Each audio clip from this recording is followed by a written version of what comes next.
L'Union soviétique pendant la Deuxième Guerre mondiale a joué un rôle décisif dans la victoire des Alliés contre l'Allemagne nazie et les autres puissances de l'Axe, particulièrement sur le théâtre d'opérations européen.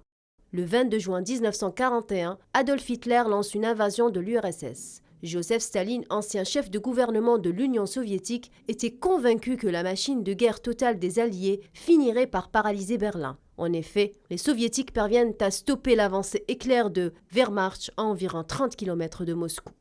Au fil du temps, l'Union soviétique repoussa les attaques de l'Axe, à l'instar de la bataille de Stalingrad et de la bataille de Koursk. Se précipita vers la victoire lors de grandes offensives soviétiques telles que l'offensive Vistula-Oder.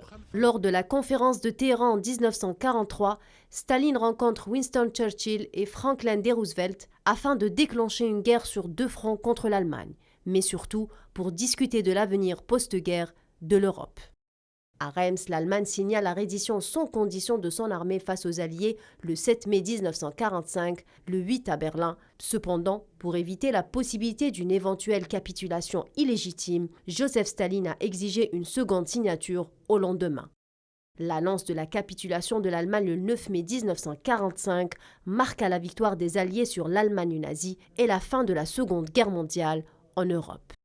Repousser la plus grande invasion de l'histoire en arrivant à troquer la donne jusqu'à la victoire finale à l'Est a vraisemblablement nécessité une abnégation démesurée de la part de l'Union soviétique, enregistrant l'une des plus grandes pertes démographiques avec au total de plus de 20 millions de victimes russes, soit environ un tiers de toutes les victimes de la Seconde Guerre mondiale.